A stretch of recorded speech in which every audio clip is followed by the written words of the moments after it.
Dear students, welcome to maths Guruji YouTube channel. हम आज इस सेशन के अंदर बेसिकली एक इम्पोर्टेंट चैप्टर लेकर आए हैं। एडवांस मैथ में सबसे इम्पोर्टेंट चैप्टर ज्योमेट्री। देखिए, काफ़ी स्टूडेंट्स ज्योमेट्री चैप्टर से घबराते हैं, पता नहीं क्या फोबिया होता है ज्योमेट्री चैप्टर का। तो ज्योमेट्री चैप्टर हम कैसे डील करें, हमने पूरा चैप्टर एक साथ कवर नहीं करना। हमने उस पूरे चैप्टर को डिफरेंट पार्ट्स में डिवाइड करके चलना है। जैसे आज हम ज्योमेट्री के अंदर सेंटर से रिलेटेड, देखिए सेंटर से रिलेटेड जितने भी क्वेश्चन आते हैं आज हम उसके बारे में पढ़ेंगे और उसके ऊपर बेस्ड जो क्वेश्चन होते हैं वो हम कवर करने की कोशिश करेंगे। बेसिकली जो सेंटर होते हैं, सरकम सेंटर, सेंट्रोइड, ऑर्थो सेंटर और इन सेंटर। काफ़ी बच्चों को लास्ट तक कन्फ्यूजन होता है कि क्या इनमें डिफरेंस है, कैसे हम इसको पढ़ें, कैसे हम डील करें।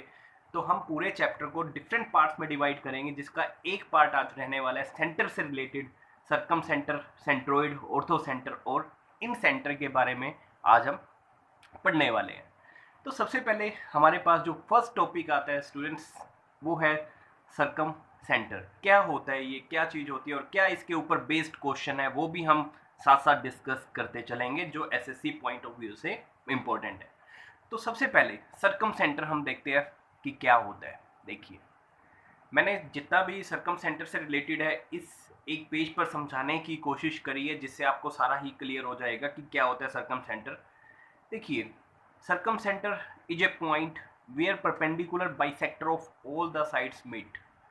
जहाँ पर जितने भी परपेंडिकुलर बाइसेक्टर होते हैं हर साइड के, वो परपेंडिकुलर बाइसेक्टर, तीनों साइड के परपेंडिकुलर बाइसेक्टर जिस पॉइंट पर मिलते हैं उसी पॉइंट को हम बोलते हैं सरकम सेंटर। जैसे इस डायग्राम में आपको दिख रहा है, सरकम सेंटर हम बेसिकली तीन ट्रायंगल के लिए पढ़ेंगे। फर्स्ट, एक्यूट एंगल के अंदर सरकम सेंटर कहाँ होता है, ऑब्ट्यूस एंगल के अंदर सरकम सेंटर कहाँ होता है, और राइट एंगल ट्रायंगल के अंदर सरकम सेंटर कहाँ होता है। तो आई थिंक सरकम सेंटर क्लियर हो गया आपको। अब हम तीनों डायग्राम एक साथ रीड आउट करने की कोशिश करेंगे, और जो पॉइंट्स आपने याद रखते हैं, पॉइंट्स टू रिमेंबर, वो भी मैंने साइड में यहाँ पर सारे लिखे हुए हैं कि क्या क्या पॉइंट्स आपने याद रखने हैं इससे रिलेटेड। ज़्यादा आपने कुछ याद नहीं रखना इस सरकम सेंटर से रिलेटेड। देखिए, सबसे पहले हमारे पास सरकम सेंटर जो हम पढ़ने वाले हैं वो है एक एक्यूट एंगल ट्रायंगल के लिए। एक्यूट एंगल ट्रायंगल में जो सरकम सेंटर होता है वो ट्रायंगल के अंदर होता है। फर्स्ट पॉइंट भी यहाँ पॉइंट टू रिमेंबर में लिखा हुआ है कि एक्यूट एंगल ट्रायंगल में जो सरकम सेंटर होगा वो ट्रायंगल के अंदर, जबकि second point obtuse angle triangle में सरकम सेंटर ट्रायंगल के बाहर होता है। एक एसएससी में ये भी क्वेश्चन पूछा हुआ था कि where is the circumcenter of obtuse angle. तो वो आपको याद रखना है कि ऑब्ट्यूस एंगल ट्रायंगल के अंदर जो सरकम सेंटर होता है वो उस ट्रायंगल के बाहर होगा। Also one important thing, circumcenter right angle triangle में कहाँ होता है। राइट एंगल ट्रायंगल में जो सरकम सेंटर होता है वो हाइपोटेनस, लास्ट पॉइंट भी मैंने यहाँ पर नोट किया हुआ है, राइट एंगल ट्रायंगल में सरकम सेंटर हाइपोटेनस का मिड पॉइंट होगा। बिल्कुल, अगर ये हमें मिड पॉइंट दे रखा है तो ये सीधी सी बात है, अगर ये हमारे पास ओ जो सरकम सेंटर है वो अगर बीसी का मिड पॉइंट दे रखा है तो ये हमारे पास ओ पॉइंट होगा, वो उसका सरकम सेंटर होगा। तो ये तो रही थोड़ी सी इम्पोर्टेंट बातें। दो चार बातें और सरकम सेंटर में याद रखने की है, वो क्या है। देखिए, सबसे पहला, एक्यूट एंगल ट्रायंगल के अंदर जो हमारे पास एंगल बी ओ सी होता है, जो एंगल बी ओ सी हमारे पास बन रहा है वो एंगल ए का डबल होता है। कई स्टूडेंट यहाँ पर भी गड़बड़ कर देते हैं। यहाँ पर जो एंगल बी ओ सी, यहाँ पर हम कोशिश कर रहे हैं समझाने कि एंगल बी ओ सी, ये जो एक ट्रायंगल बनेगी बी ओ सी, एंगल बी ओ सी, ये एंगल ए का डबल होता है। वो कैसे होगा, क्योंकि ये देखिए यहाँ पर ये जो एंगल बन रहा है ओ पे और एक एंगल ए पे, ये कौन सी साइड बना रही है, वो साइड बी सी बना रही है। किसी भी साइड के द्वारा बनाया गया एंगल, सेंटर पर बनाया गया एंगल और बाकी जगह एंगल बनाए गए से डबल होता है। सेंटर पर एंगल हमेशा डबल होता है, तो इसलिए ये जो बी ओ सी होगा वो एंगल ए का डबल होगा। पहला पॉइंट जो आपने याद रखना है। ऑल्सो यहाँ पर ये जो ओ ए है या फिर ओ बी है या फिर ओ सी है, all are equal to R, capital R. Capital R हम डिनोट कर रहे हैं सर्कम रेडियस को। आई थिंक सर्कम सेंटर से रिलेटेड पहली जो हमारे पास acute angle triangle I, acute angle triangle से रिलेटेड जितने भी क्वेश्चन बनते हैं उसका जो बेसिक है वो हम रीड आउट कर रहे हैं। यहाँ पर O A is equal to O B is equal to O C is equal to R, ये हमारे पास हो गया। और एक्यूट एंगल ट्रायंगल के अंदर, या फिर अगर हम यहाँ इक्विलेटरल ट्रायंगल लेते हैं तो ये जो एंगल बी ओ सी होगा ये एंगल ए का डबल होगा। तो दूसरी बात आपने जो याद रखनी है, ऑब्ट्यूस एंगल ट्रायंगल के अंदर अभी हमारा टॉपिक वही चल रहा है, circum centre. Obtuse angle triangle के अंदर circum centre is always outside the triangle, वो आउटसाइड द ट्रायंगल। और तीसरी बात, राइट एंगल ट्रायंगल में जो सर्कम सेंटर होता है वो हमेशा हाइपोटेन्यूज का मिड पॉइंट होता है। अब हम कुछ क्वेश्चन करने वाले हैं सर्कम सेंटर से रिलेटेड। अगर आपको ये कंसेप्ट क्लियर हो गया तो नेक्स्ट हम क्वेश्चन पर बढ़ते हैं। तो नेक्स्ट क्वेश्चन आता है सर्कम सेंटर से रिलेटेड। ये देखिए, इन राइट एंगल ट्रायंगल, काफ़ी इंपॉर्टेंट क्वेश्चन हम कवर करने वाले हैं एसएससी पॉइंट ऑफ व्यू से। In right angle triangle A B is equal to 6 centimetre. देखिए एक साइड आपको ट्रायंगल की दे रखी है ए बी जो कि 6 सेंटीमीटर दे रखी है, बी सी 8 सेंटीमीटर दे रखा है, और बिल्कुल एक लाइन दे दी आपको, एक पॉइंट दे दिया, M is the mid point of A C. ये जो एम पॉइंट है वो ए सी का मिड पॉइंट है। तो ये जो एम पॉइंट होगा वो हमारे पास सर्कम सेंटर होगा क्योंकि वो ए सी का मिड पॉइंट है। क्लियर? ये जो, फिर से मैं रिपीट कर रहा हूँ, एम जो होगा वो ए सी का मिड पॉइंट, इसीलिए ये जो एम पॉइंट होगा वो एम पॉइंट हो गया हमारे पास सर्कम सेंटर। एम पॉइंट हो गया हमारे पास सर्कम सेंटर। अब हमें वैल्यू बतानी है स्मॉल पी। ये देखिए ये स्मॉल पी डिनोट किया हुआ है, तो स्मॉल पी की वैल्यू क्या होगी? तो अभी हमने थोड़ी देर पहले पढ़ा था कि अगर एम हमारे पास सर्कम सेंटर है तो B से लेके M और M से A या फिर M से C all are equal. Right angle triangle के अंदर अगर M हमारे पास सर्कम सेंटर है तो ये जो BM होगा या फिर MA होगा या फिर MC होगा, ये हमारे पास इक्वल होंगे। तो ये 6 था, ये 8 था। अगर दो साइडें राइट एंगल ट्रायंगल के अंदर 6 और 8 है, तीसरी साइड हमारे पास यूजिंग पाइथागोरस थ्योरम वो आ जाएगी हमारे पास 10, और m अगर मिड पॉइंट है तो ये साइड रह गई 5 और ये भी रह गई 5, तो 10 का हाफ हाफ हो गया 5 5। तो ये 5 है, ये 5 है, तो p की वैल्यू भी हमारे पास आ जाएगी कितनी? 5। तो इस क्वेश्चन में हमारे पास होगा, अगर ये सारा सेंटीमीटर में दे रखा है तो p की वैल्यू हमारे पास आंसर आ जाएगी 5 सेंटीमीटर। तो नेक्स्ट हम बढ़ते हैं नेक्स्ट टॉपिक पे। ये तो बात करी हमने सर्कम सेंटर से रिलेटेड। अब नेक्स्ट सेंट्रोइड से रिलेटेड इम्पोर्टेंट पॉइंट अब हम पढ़ने वाले हैं कि क्या होता है सेंट्रोइड। स्टूडेंट्स को लास्ट तक कंफ्यूजन होता है कि क्या सर्कम सेंटर होता है, क्या सेंट्रोइड होता है। सर्कम सेंटर हमने अभी पढ़ा था, जो आपने याद रखना है, आप देख भी सकते हैं सर्कम सेंटर में क्या था, परपेंडिकुलर बाइसेक्टर जहां मिलते थे वो होता था सर्कम सेंटर। अब सेंट्रोइड क्या होता है? देखिए हमने यहाँ पर पॉइंट्स टू रिमेंबर में पहला ही पॉइंट यहाँ पर डाला है कि सेंट्रोइड होता है वो पॉइंट जहाँ पर तीनों मीडियन मिलते हैं। आपने ये बात याद रखनी है। सेंट्रोइड, इससे रिलेटेड, सेंट्रोइड से रिलेटेड एक क्वेश्चन जरूर आता है एसएससी के अंदर। तो सेंट्रोइड वो पॉइंट होता है जहाँ पर हमारे पास तीनों मीडियन मिलते हैं। मीडियन जैसे आपको पता है, BC जो साइड है उसको दो पार्ट में डिवाइड करना, मतलब अगर ये 10 सेंटीमीटर है तो 5 सेंटीमीटर में डिवाइड करना, ये मीडियन। तो सेंट्रोइड वो पॉइंट है जहां पर हमारे पास उस ट्रायंगल के तीनों मीडियन जहां पर मिलते हैं। नेक्स्ट पॉइंट जो आपने याद रखना है, median divides the side in 2 equal parts. जैसे AD जो मीडियन है वो BC साइड को, जैसे यहाँ पर 2 इक्वल पार्ट में डिवाइड करता है, और यहाँ से जो वर्टेक्स है A से O हमारे पास इस ट्रायंगल के अंदर मीडियन हुआ, क्योंकि O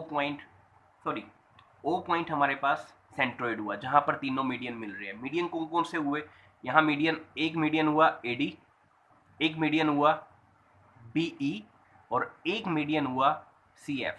ये 3 मीडियन तीनों साइड को इक्वल पार्ट में डिवाइड कर रहे थे। तो ये तीनों मीडियन किस पॉइंट पर मिल रहे हैं? O पॉइंट पर। और जहाँ पर तीनों मीडियन मिलते हैं उस पॉइंट को हम बोलते हैं सेंट्रोइड। तो O हमारे पास इस डायग्राम के अंदर सेंट्रोइड होगा। तो उसके बाद बात आती है इसकी, हम प्रॉपर्टीज जो पॉइंट्स याद रखने हैं वो हम पढ़ रहे हैं। तो ये तो हो गया सेंट्रोइड। हमेशा जहाँ से हमने मीडियन डाला है, जैसे ए से हमने मीडियन डाला BC के ऊपर AD, तो वो हमेशा साइड को 2:1 में डिवाइड करता है। तो यहाँ पर अगर AO 2 पार्ट है तो OD हमारे पास 1 पार्ट होगा। अगर ये हमारे पास 20 सेंटीमीटर है तो OD हमारे पास 10 सेंटीमीटर होगा। यहाँ तक क्लियर? तो यहाँ पर मैंने सेकंड पॉइंट में आपको समझाने की कोशिश भी करी है। मीडियन डिवाइड्स करता है 2 इक्वल पार्ट में। वर्टेक्स जो होता है, वर्टेक्स साइड उसका रेशो 2 और बेस की साइड उसका रेशो 1।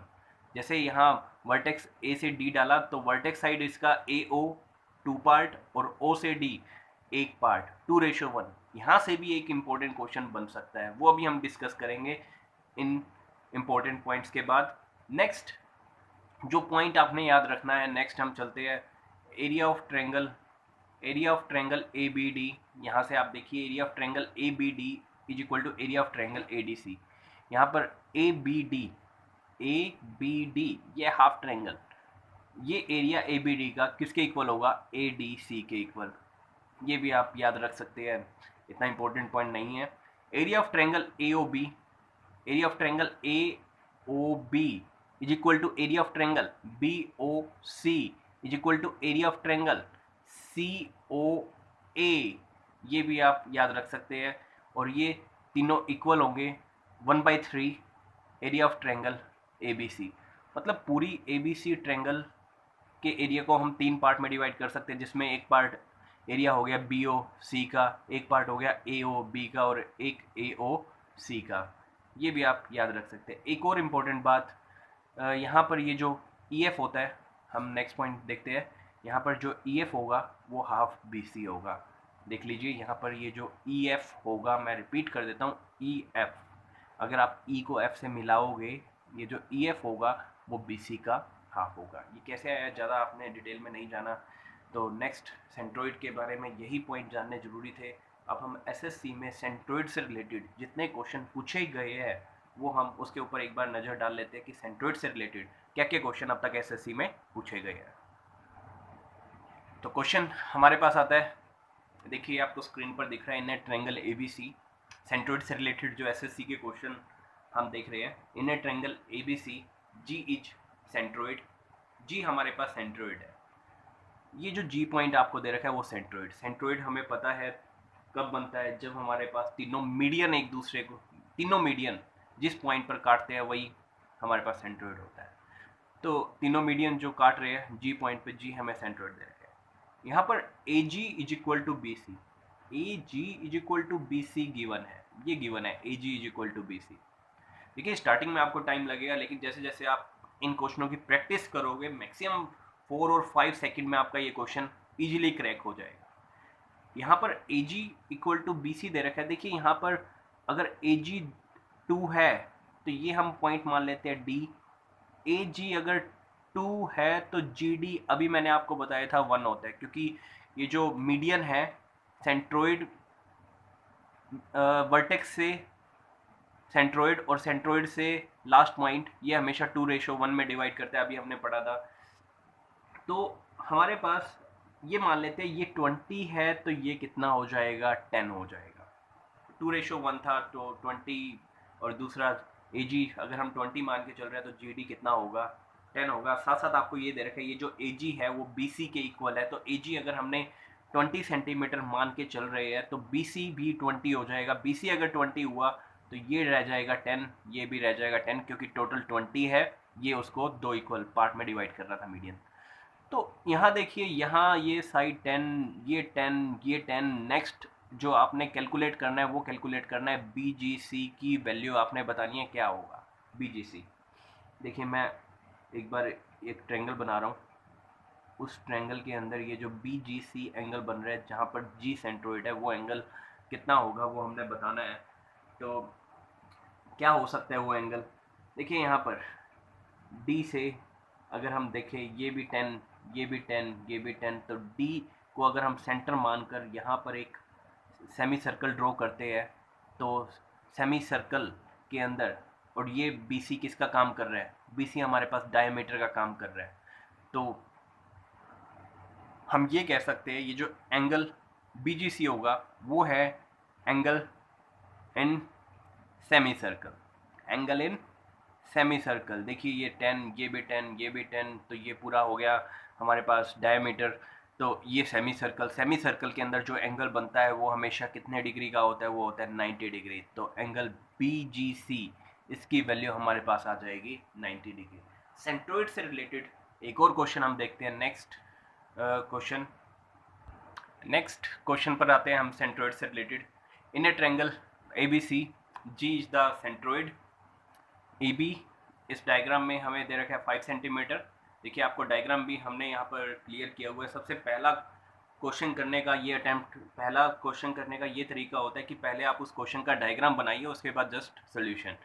तो अगर डायग्राम बन जाता है, सोल्यूशन फाइंड आउट करना बहुत ईजी हो जाता है। तो इन a triangle A B C, एक आपको यहाँ पर एक ट्रायंगल दिख रही है जिसका हमने डायग्राम भी शो किया हुआ है। ए बी 5 सेंटीमीटर, ये जो ए बी हमें 5 सेंटीमीटर दे रखा है, हमने यहाँ पर नोट कर दिया है। बी सी दे रखा है 12 सेंटीमीटर, और सी ए हमें दे रखा है 13 सेंटीमीटर। देखिए ऐसा तभी होता है जब हमारे पास एक साइड 5 हो, एक साइड 12 हो, तीसरी साइड 13 तभी आती है जब हमारे पास ये राइट एंगल ट्रायंगल हो। तो हमें ये पता लग गया कि यहाँ पर ये एक राइट एंगल ट्रायंगल है बी के ऊपर।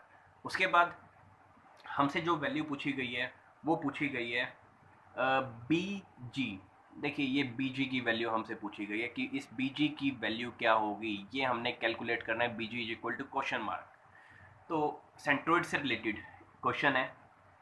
जी हमारे पास जो पॉइंट दे रखा है वो सेंट्रोइड है। सेंट्रोइड मैंने अभी आपको बताया था जहाँ पर तीनों मीडियन इंटरसेक्ट करते हैं। तो सबसे पहले बी जी जब हम बाद में कैलकुलेट करेंगे, सबसे पहले आप मुझे ये बताइए यहाँ पर जो बी डी की वैल्यू हो जाएगी वो कितनी हो जाएगी, वो हम देखते हैं। हमने अभी थोड़ी देर पहले सर्कम सेंटर में भी पढ़ा था कि अगर ये 13 सेंटीमीटर है तो यहाँ पर ये इक्वल पार्ट में डिवाइड करेगा। अगर डी हमारे पास सर्कम सेंटर है, सेंट्रोइड भी है, सर्कम सेंटर भी यहीं पर होगा, तो ये हो जाएगा हमारे पास पूरा 13 है, ये रह जाएगा 6.5, और ये भी रह जाएगा 6.5 सेंटीमीटर, और यहाँ से ये बी डी की वैल्यू भी आ जाएगी 6.5 सेंटीमीटर। देखिए यहाँ पर बी डी की वैल्यू तो हमारे पास आ गई 6.5 सेंटीमीटर, बट हमने वैल्यू निकालनी है बी जी की।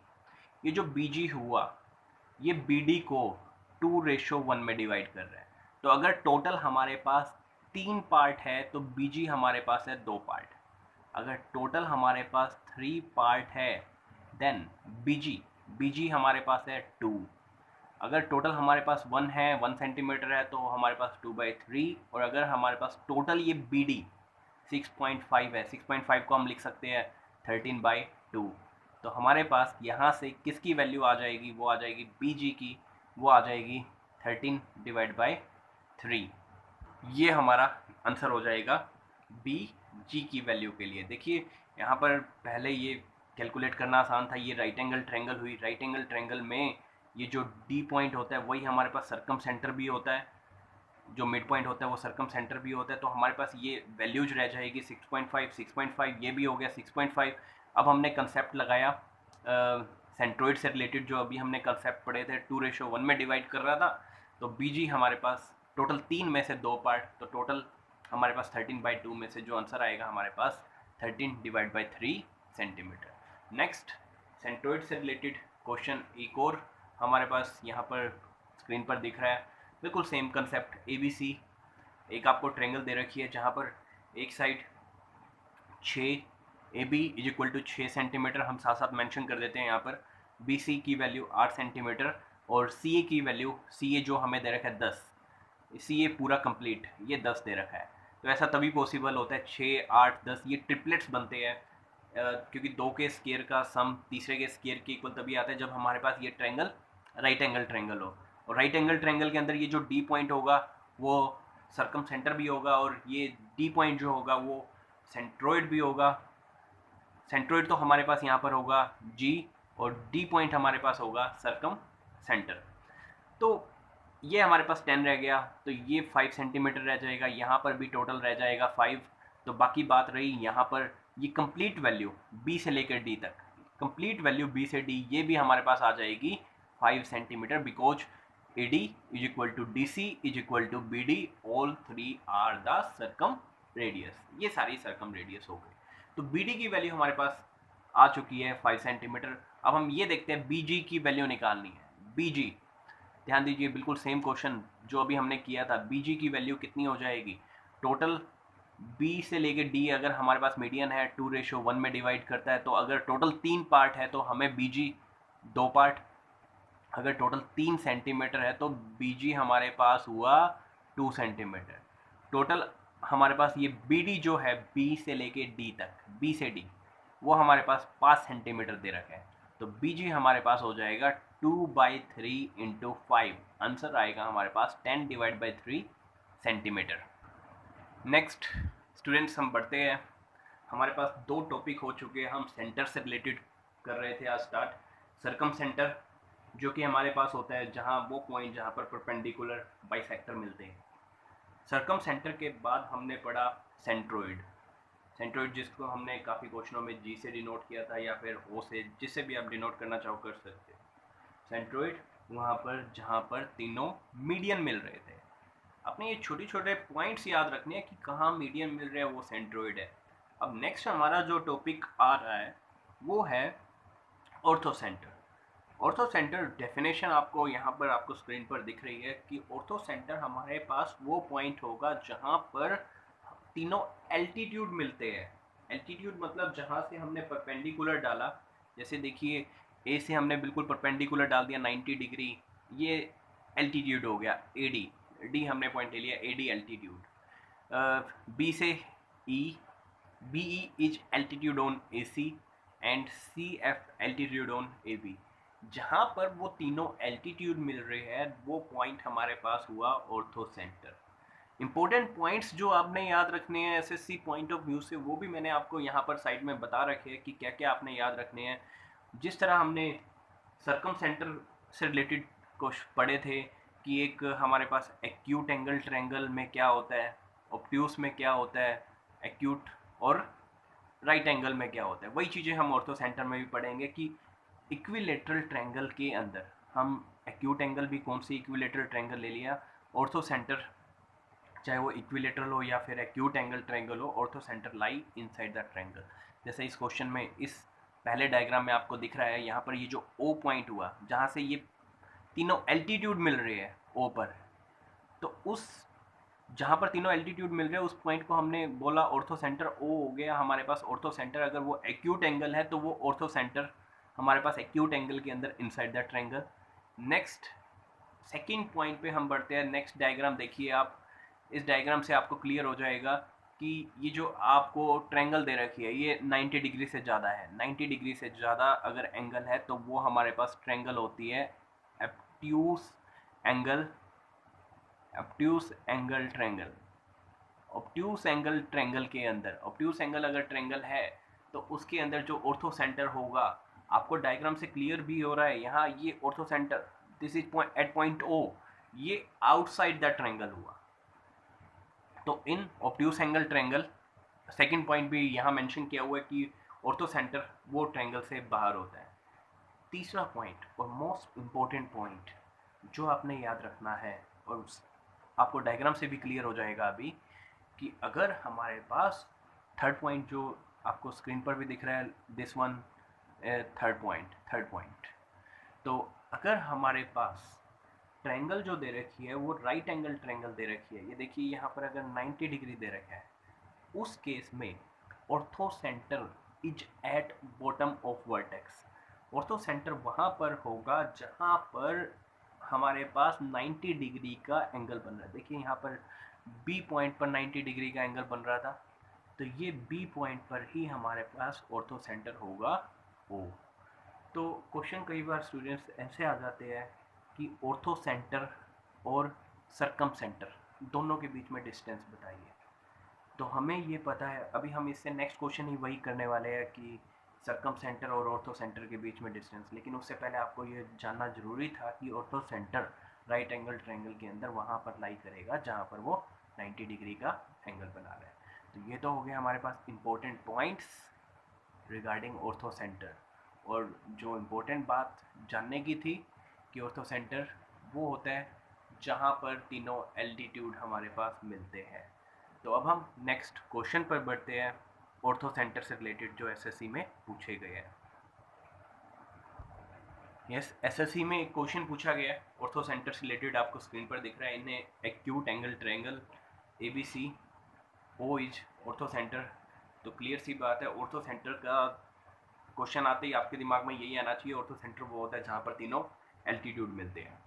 Angle A 90 degree, angle BOC हमने कैलकुलेट करना है। देखिए अगर यहाँ पर O हमें सरकम सेंटर दे रखा होता, तो O अगर सरकम सेंटर दे रखा होता तो एंगल BOC मैंने सरकम सेंटर के केस में बताया था, यहाँ पर ये जो एंगल होता है वो उसका डबल होता है। वो तो बात रही सरकम सेंटर की, बट यहाँ पर O ऑर्थो सेंटर दे रखा है। तो आपने ये बात याद रखनी है कि ऑर्थो सेंटर के अंदर क्या कंसेप्ट हम यूज करने वाले हैं। ऑर्थो सेंटर है तो ये ए एंगल 50 डिग्री दे रखा है, तो ये सारे 90 डिग्री क्योंकि परपेंडिकुलर है, ये भी 90 डिग्री हो जाएगा। ये देखिए जो हमने यहाँ पर शो किया हुआ है, और एक यहाँ पर ये भी 90 डिग्री हो जाएगा। तो ये हम यहाँ पर पॉइंट ले लेते हैं, ऑर्थो सेंटर O ABC हमने लिए हुए है, ये हमने मान लिया D और ये पॉइंट मान लिया E। तो ये देखिए ADOE, ADOE एक चतुर्भुज बन रही है ADOE। चारों एंगल का जो सम होता है वो 360 डिग्री होता है। 90 ये हो गया, बाकी 180 रह जाएगा, ये 50 है तो ये एंगल होगा 130। और इसके बिल्कुल सामने वाला एंगल, इसके बिल्कुल सामने वाला एंगल भी वो कितना होगा 130 डिग्री। बिल्कुल हमने ये बिल्कुल सामने वाला जो एंगल है वो भी सेम होगा। तो ये अगर 130 तो ये भी 130। तो इस क्वेश्चन में एंगल BOC जो हमने कैलकुलेट करना था, जिसके अंदर ऑर्थो सेंटर का कंसेप्ट यूज किया हुआ है, वो BOC हो जाएगा 130 डिग्री। ये हमारे पास आंसर आ जाएगा। तो नेक्स्ट हम ऑर्थो सेंटर से रिलेटेड नेक्स्ट क्वेश्चन देखते हैं। The length of the sides of a triangle are 6, 8, 10। देखिए इस क्वेश्चन में ऑर्थो सेंटर आ चुका है। जैसे मैंने अभी आपको थोड़ी देर पहले बताया था, डिस्टेंस कई बार पूछी जा सकती है कि ऑर्थो सेंटर से सरकम सेंटर के बीच में डिस्टेंस कितना होगा। तो एक आपको ये जो ट्रायंगल दे रखी है, आपको यहाँ मेंशन नहीं किया होगा कि वो राइट एंगल ट्रायंगल है, बट अंडरस्टूड सी बात है। अगर एक साइड 6, दूसरी साइड 8, तीसरी साइड अगर 10 है, तो इसके अंदर पाइथागोरस थ्योरम सेटिस्फाई हो रहा है, तो ये राइट एंगल ट्रायंगल होगी। यहाँ पर जो एंगल होगा वो 90 डिग्री का होगा। तो सबसे फर्स्ट ऑफ ऑल सरकम सेंटर जो होता है, यहाँ से जब हमने इस तरह से जब लाइन ड्रॉ करी, सरकम सेंटर वही पॉइंट होता था जहाँ पर परपेंडिकुलर बाइसेक्टर मिलते थे। तो परपेंडिकुलर बाइसेक्टर जहाँ पर मिलते थे वो सरकम सेंटर। तो सरकम सेंटर के केस में यहाँ 5, ये भी 5, तो ये डिस्टेंस भी कितना आ जाएगा 5। हमने यहाँ पर ये पॉइंट मान लिया D। तो ये B से लेके D और A से D और D से C सारे इक्वल होते थे सरकम सेंटर के अंदर, इक्वल टू 5 सेंटीमीटर हो जाएंगे। और यहाँ पर राइट एंगल ट्रायंगल में आपको जरूर याद रखना था कि ऑर्थो सेंटर वहीं होता है जहाँ पर ये 90 डिग्री का एंगल बन रहा है। तो ऑर्थो सेंटर हो गया पॉइंट B, सरकम सेंटर हो गया पॉइंट D। तो ऑर्थो सेंटर से सरकम सेंटर के बीच में डिस्टेंस कितना हुआ, तो जो डिस्टेंस पूछा गया था B से लेके D, orthocenter and circumcenter के बीच का डिस्टेंस, वो हो जाएगा हमारे पास इस क्वेश्चन में 5 सेंटीमीटर। ज़्यादा टाइम नहीं लगेगा अगर आपके कंसेप्ट अच्छे हैं।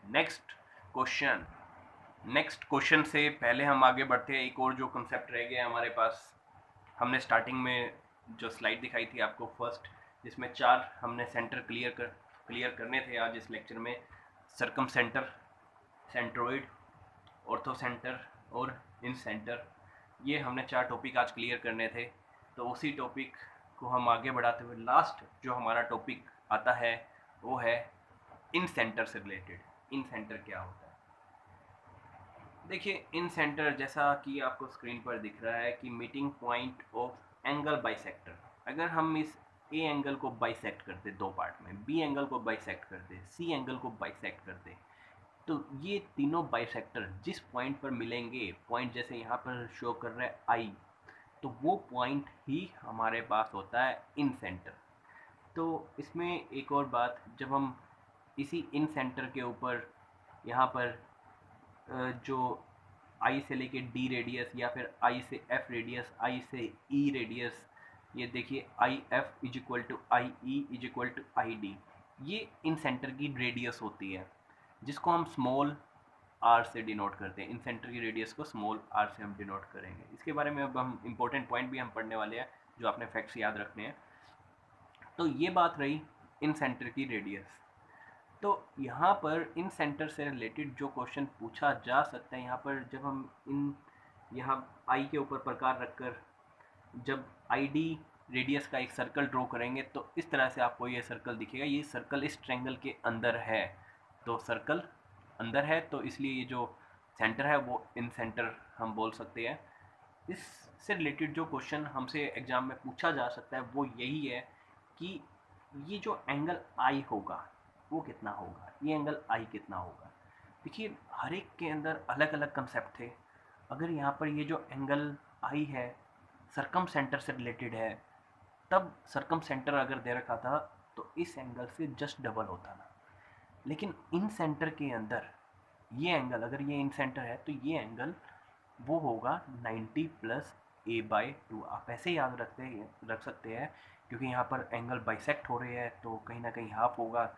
तो ये जो एंगल होगा इन सेंटर के ऊपर वो होगा 90 प्लस ए बाई 2।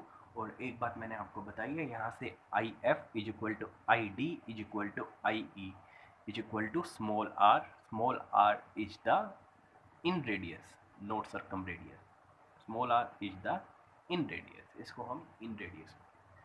तो कुछ और इम्पोर्टेंट बातें इसी से रिलेटेड जो हमारे लिए जानना बहुत ज़रूरी है वो है, ये कुछ पॉइंट्स मैंने आप यहाँ पर लिखे हुए हैं जो जानना बहुत ज़रूरी है कि इक्विलेटरल ट्रायंगल के अंदर जो हमने चारों सेंटर आज पढ़े हैं, फर्स्ट सरकम, मैं बार बार रिपीट इसलिए कर रहा हूँ ताकि आपको इजीली याद हो जाए।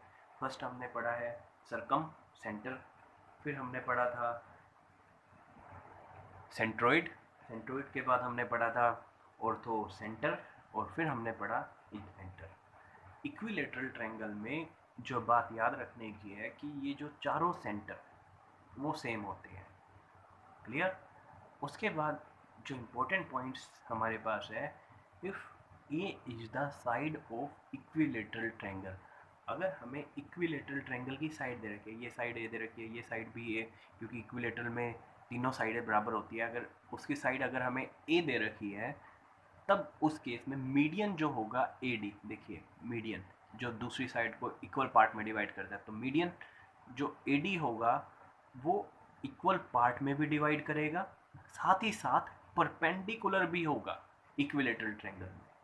और साथ साथ इस ए डी की वैल्यू हमारे पास वो आएगी, यहाँ पर लिखा हुआ है ए डी की वैल्यू आएगी √3/2a। वो कैसे आएगी वो देखिए, क्योंकि ये परपेंडिकुलर हुआ, ये पूरी साइड ए है, ये साइड रह जाएगी a by half side a/2।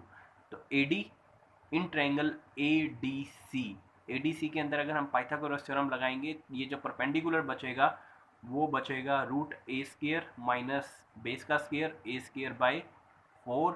तो जब आप उस ए डी की वैल्यू कैलकुलेट करोगे तो 4 एलसीएम लेने के बाद ऊपर बचेगा 3a² डिवाइड बाई 4, तो √3a/2 ये वैल्यू बचेगी हमारे पास ए डी मतलब मीडियन की।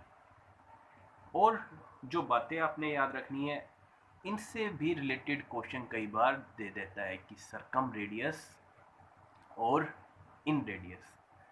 अगर इक्विलेटरल ट्रायंगल की साइड अगर आपको ए दे रखी है, साइड अगर आपको ए दे रखी है तो सरकम रेडियस मतलब जो सर्कल बाहर बनता है, जिसको हमने कैपिटल आर से डिनोट किया था, जो हमने सबसे पहला पॉइंट आज के लेक्चर में पढ़ा था, सरकम रेडियस होती है a/√3। डायरेक्ट क्वेश्चन पूछे जाते हैं, आपको इक्विलेटरल ट्रायंगल की साइड दे दी, इक्विलेटरल ट्रायंगल की साइड 10 सेंटीमीटर, और साइड देने के बाद आपसे ये पूछ लिया कि सरकम रेडियस कितनी होगी। अगर आपको ये फॉर्मूला याद है, सर्कम रेडियस होता है a/√3, side divide by √3, 10 divide by √3।